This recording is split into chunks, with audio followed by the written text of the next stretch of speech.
Võ Văn Thưởng prononce une allocution devant la Diète japonaise, rappelant que le Japon est un partenaire de première importance du Vietnam.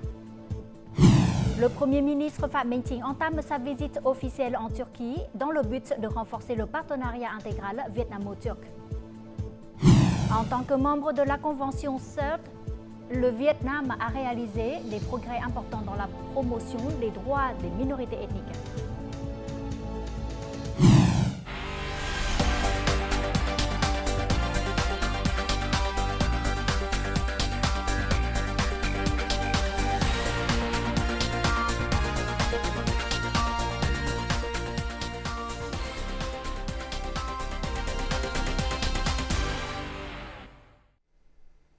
Mesdames et messieurs, bonjour, bienvenue au journal francophone. La 6e session de la 15e Assemblée nationale s'est clôturée ce mercredi matin à Hanoï en présence du secrétaire général du Parti communiste du Vietnam, Nguyễn Phú Trọng. Après 22 jours et demi de travail sérieux, démocratique et responsable, l'Assemblée nationale a adopté 7 lois et 8 résolutions. Elle a également discuté et donné ses avis sur 8 autres projets de loi et a adopté la résolution de la 6e session. L'Assemblée nationale a organisé avec efficacité des séances questions-réponses et mené un vote de confiance pour 44 personnes occupant les postes élus ou approuvés par l'Assemblée nationale. Pour 2024, une année charnière, le président de l'Assemblée nationale, Vương Đình Huệ, a souligné la nécessité de continuer à donner la priorité à la promotion de la croissance économique, au maintien de la stabilité macroéconomique, au contrôle de l'inflation et à la garantie des droits équilibres de l'économie.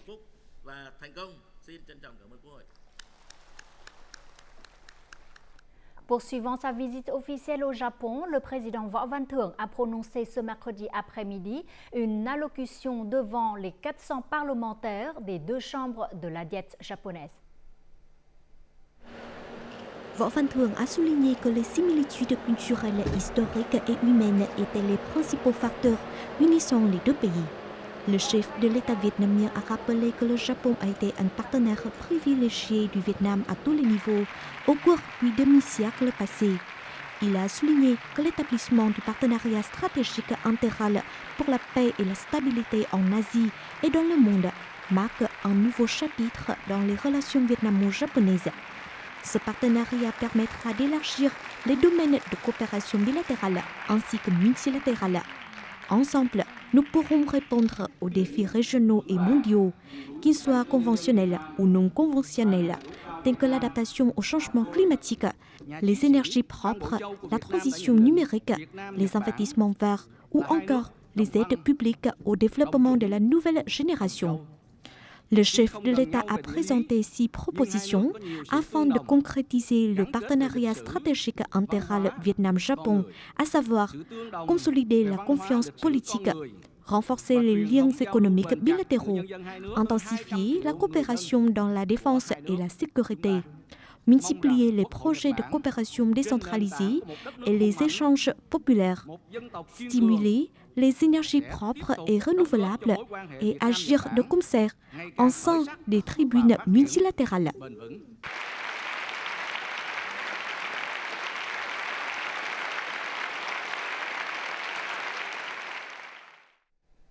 Le Premier ministre Phạm Minh Chính et son épouse ont entamé ce mercredi leur visite officielle de 2 jours en Turquie.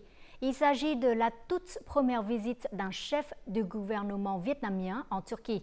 La cérémonie d'accueil en l'honneur du Premier ministre vietnamien a été présidée cet après-midi par le vice-président turc Cevdet Yılmaz.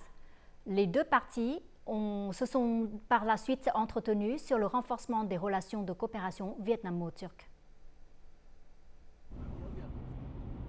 45 ans après l'établissement des liens diplomatiques entre le Vietnam et la Turquie, les relations bilatérales sont en bonne voie et les 2 pays partagent de nombreuses similitudes historiques et culturelles. La Turquie considère le Vietnam comme un partenaire prioritaire au sein de l'ASEAN, alors que la Turquie figure parmi les premiers partenaires commerciaux du Vietnam au Moyen-Orient. En 2022, le commerce bilatéral s'élevait à 2 milliards de dollars, La Turquie est actuellement le 26e investisseur étranger au Vietnam avec 36 projets d'un capital d'environ 1 milliard de dollars. Lors de leur entretien, le Premier ministre Phạm Minh Chính et le vice-président turc Cevdet Yılmaz ont affirmé leur volonté et leur détermination de promouvoir l'amitié et la coopération multiforme entre les deux pays.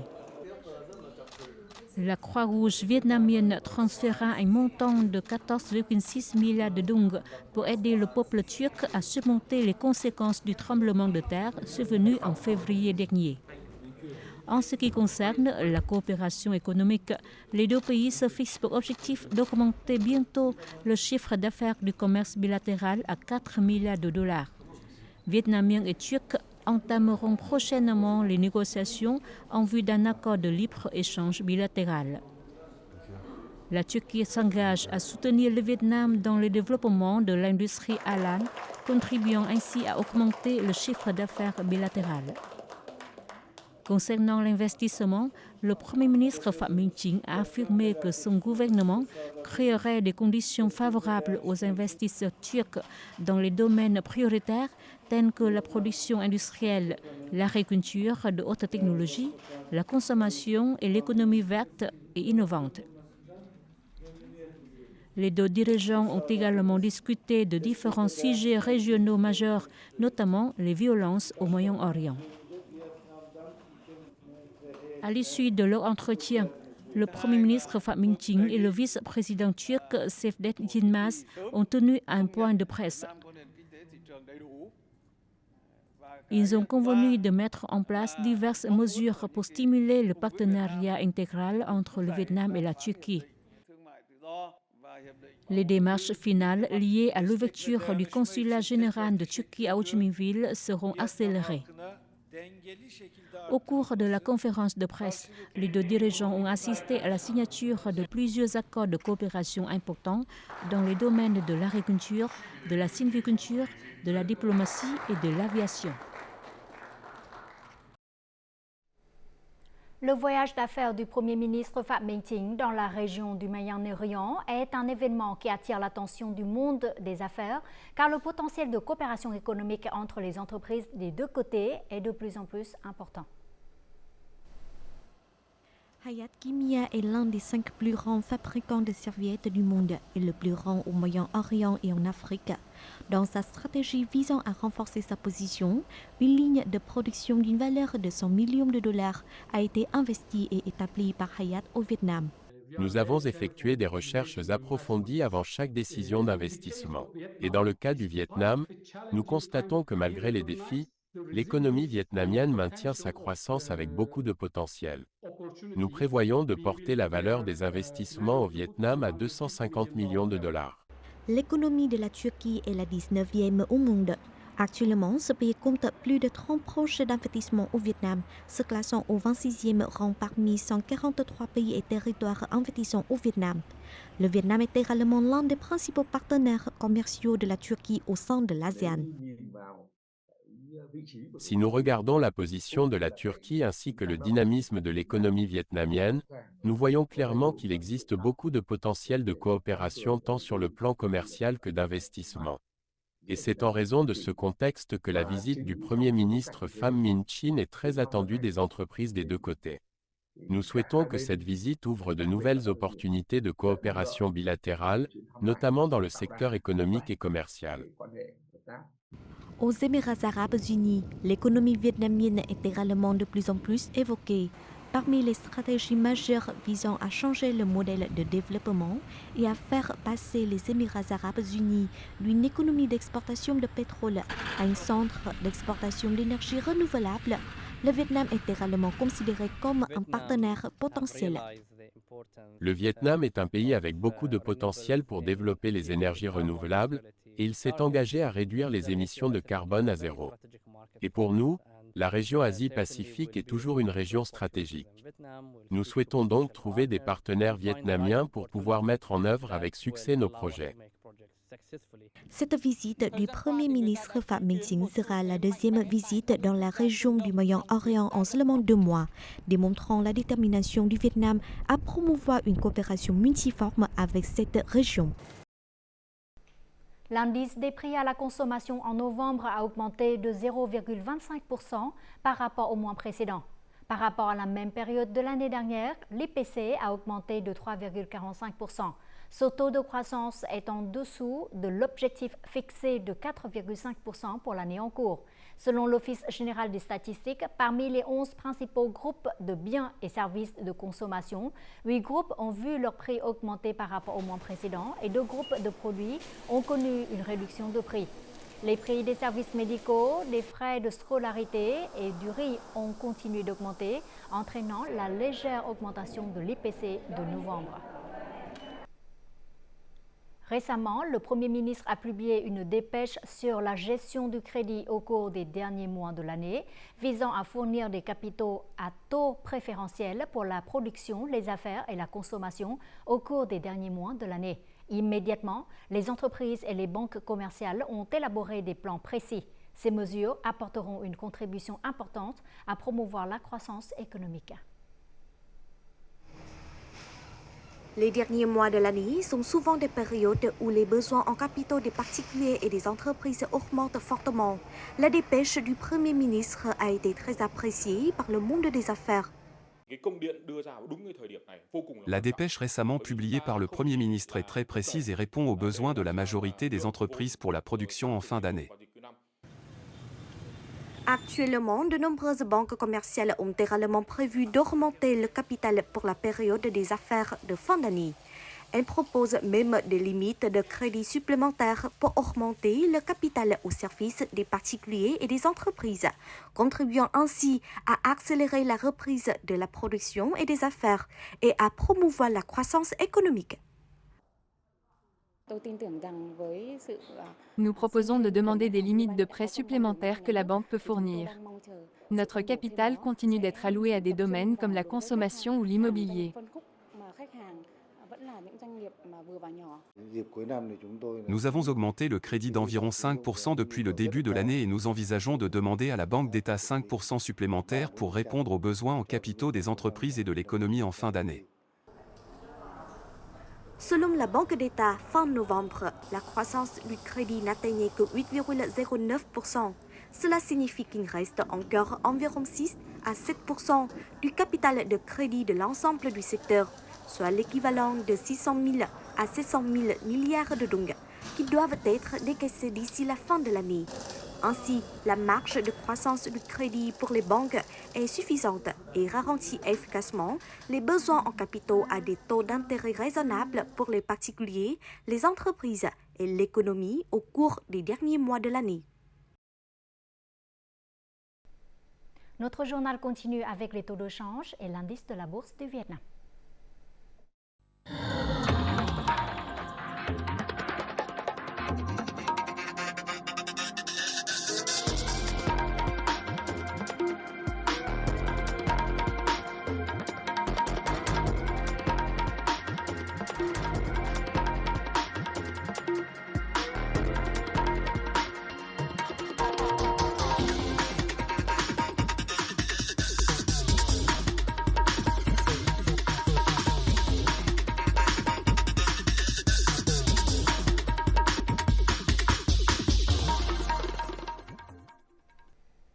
Une délégation vietnamienne est actuellement à Genève, en Suisse, pour défendre le rapport national sur la mise en œuvre de la 5e Convention internationale du CERD sur l'élimination de toutes les formes de discrimination raciale. La Convention CERD est l'une des 9 conventions fondamentales des Nations Unies sur les droits de l'homme. En tant que membre de la Convention depuis plus de 40 ans, le Vietnam a réalisé de nombreux progrès importants dans la promotion des droits des minorités ethniques. Dans les zones de minorités ethniques et montagneuses, le taux de croissance économique est de 7% par an, ce qui est supérieur à la moyenne nationale. Plus de 2 millions de foyers issus d'ethnies minoritaires sont sortis de la pauvreté. 100% de la population à la montagne bénéficie d'une assurance maladie gratuite. Sur les 499 députés de la 15e législature de l'Assemblée nationale, 89 sont des minorités ethniques. Ce sont là quelques-uns des points positifs concernant la garantie des droits des minorités ethniques, inclus dans le 5e rapport national soumis au comité de la Convention du CERD. Le Vietnam souhaite partager avec les Nations Unies et ses amis internationaux les progrès dans le travail législatif au cours des 10 dernières années. C'est une affirmation constante des droits de l'homme au Vietnam. 12 nouveaux projets de loi ont été adoptés, comprenant des articles liés aux droits des minorités ethniques. Au cours de la période 2016-2020, un budget de près de 1 000 milliards de dong a été alloué à la mise en œuvre des programmes et des projets de développement socio-économique dans les zones montagneuses. Depuis 2021, pour la première fois, un programme national cible dédié aux minorités ethniques et aux zones montagneuses a été approuvé et mis en place. Il est clair qu'il y a eu de nombreux changements dans la vie des minorités ethniques au Vietnam, et les autorités à tous les niveaux ont fait des efforts pour surmonter les problèmes. De nombreux programmes et projets ont été mis en place, visant à garantir qu'aucune minorité ethnique ne soit laissée pour compte. Je crois que le comité de la Convention du CERD reconnaîtra ces efforts du Vietnam. Pour un pays dont 53 sur 54 ethnies sont minoritaires, la garantie des droits des minorités ethniques constitue un défi majeur. Mais grâce à des politiques audacieuses, le Vietnam a défendu avec succès, à 4 reprises, son rapport national devant le comité de la Convention du CERD depuis son adhésion à la Convention en 1982.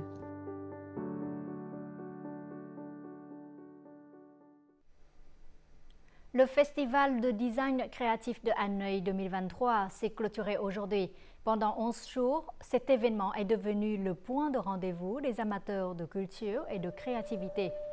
Plus de 200 000 personnes ont visité l'usine ferroviaire de Gia-Lâm et plus de 30 000 personnes ont visité le château d'eau de Hang Do. Avec plus de 60 activités culturelles très variées, le festival a encouragé les initiatives de design et de créativité afin de réveiller les valeurs patrimoniales uniques et remarquables de Hanoï, lui permettant de rejoindre prochainement le réseau des villes créatives de l'UNESCO.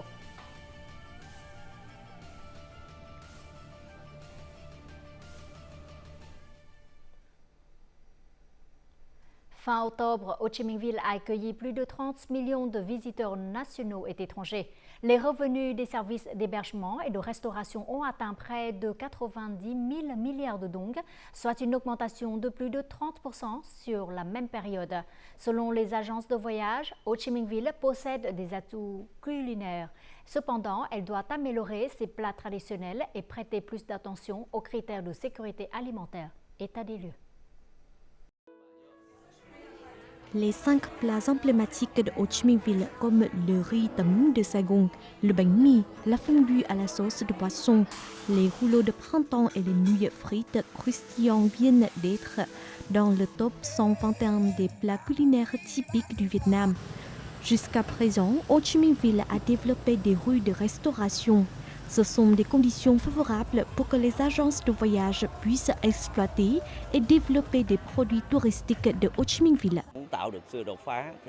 Nous devons planifier systématiquement les restaurants dans les quartiers adjacents pour être dignes d'être un centre culinaire international. Les visiteurs peuvent découvrir les plats, en particulier les plats typiques de Ho Chi Minh Ville.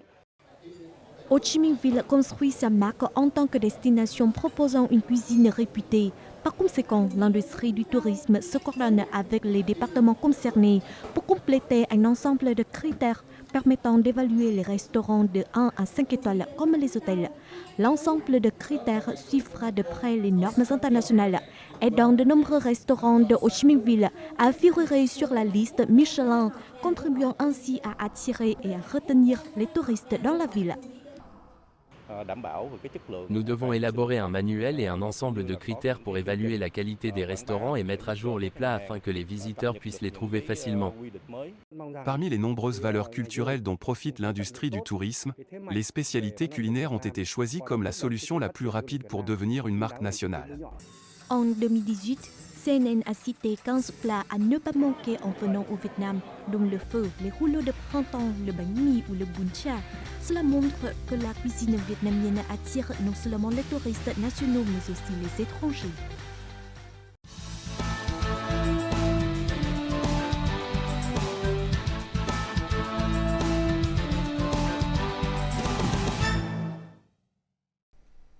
Depuis l'Antiquité, le ginseng a toujours été considéré comme une plante médicinale rare et précieuse, utilisée dans certains pays asiatiques, dont le Vietnam.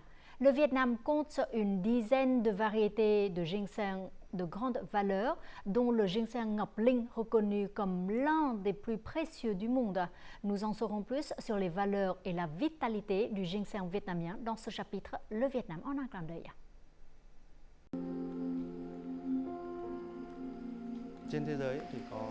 Dans le monde, certains types de ginseng sont célèbres depuis longtemps, notamment les ginseng coréens et chinois. Le ginseng vietnamien a été découvert plus tard. Ce n'est que dans la seconde moitié du XXe siècle que les plants de ginseng vietnamiens ont été découverts.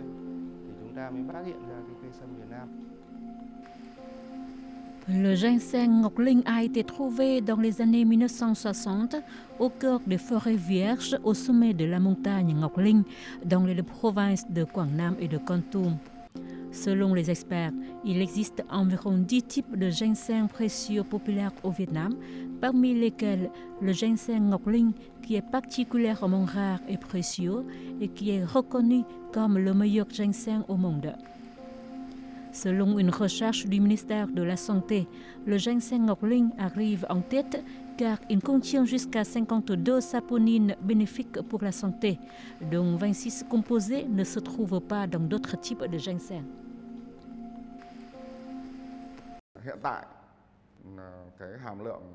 Actuellement, la teneur en saponine dans le ginseng vietnamien en général et le ginseng Ngọc Linh en particulier est environ 8 fois plus élevée que la teneur en saponine dans le ginseng coréen. Par exemple, la saponine MR2 est un ingrédient actif considéré par les scientifiques du monde entier comme étant très efficace pour traiter la dépression, les hépatites B et C ou le cancer du foie. La nature nous a donné une plante médicinale précieuse, notre tâche est de la promouvoir de façon la plus efficace.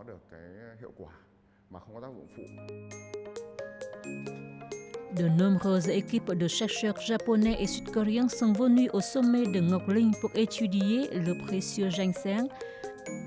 Tous ont admis que le ginseng Ngọc Linh est un cadeau inestimable de la nature.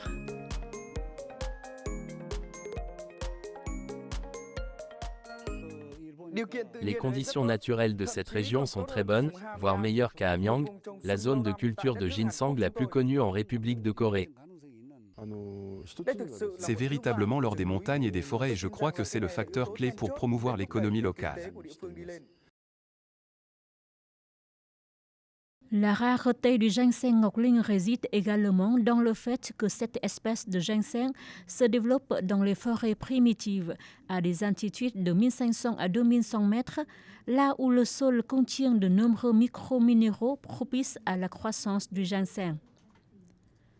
Le 1er juin 2023, le Premier ministre a approuvé la décision 611 sur le programme de développement du ginseng vietnamien jusqu'en 2030, avec une vision jusqu'en 2045, couvrant toutes les étapes de la filière du ginseng, depuis les matières premières jusqu'à la transformation, la construction de la marque et la consommation de produits finis. Le premier objectif de ce projet est de conserver les ressources génétiques et les variétés de ginseng vietnamien. Le ginseng Ngọc Linh se multiplie généralement par deux méthodes. Méthodes traditionnelles telles que le semis de graines et la multiplication à partir de germes. La deuxième méthode consiste à appliquer les avancées scientifiques et techniques. Actuellement, la reproduction du ginseng Ngọc Linh par culture de tissus végétaux a été réalisée avec succès. Cette méthode de reproduction appliquant la technologie moderne est très efficace. Nous pouvons fournir aux agriculteurs une grande quantité de jeunes plantes de ginseng de qualité. Dans le monde, le ginseng est actuellement commercialisé dans 35 pays. Les 4 plus grands pays producteurs de ginseng sont la République de Corée, la Chine, le Canada et les États-Unis, représentant plus de 99% de la production mondiale de ginseng. Pour se faire une place dans le marché mondial du ginseng, la diversification des produits et la création de marques pour le ginseng vietnamien constituent une tâche importante, parallèlement à la promotion de la recherche scientifique pour préserver les précieuses variétés de ginseng. Le ginseng vient de la montagne du Vietnam. Chaque jour, il suffit de prendre une très petite quantité de ginseng pour améliorer la résistance de notre corps et diminuer considérablement les maladies. Le ginseng est tellement bon et précieux. Pourquoi nous ne l'utilisons pas? C'est notre façon de soutenir les entreprises et l'industrie du ginseng du Vietnam. J'espère que le gouvernement soutiendra les entreprises qui font de la recherche sur le ginseng afin de les aider à augmenter la valeur ajoutée du ginseng vietnamien pour qu'il devienne un véritable trésor. Absorbant pleinement l'essence du ciel et de la terre, les précieuses plantes de ginseng ont été réveillées et promues grâce aux politiques de l'État, aidant à améliorer le niveau de vie des minorités ethniques et contribuant à la protection de l'écosystème forestier. Découvrons tout de suite les prévisions météo.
C'est la fin de notre édition. Merci pour votre fidélité. Au revoir et à très bientôt.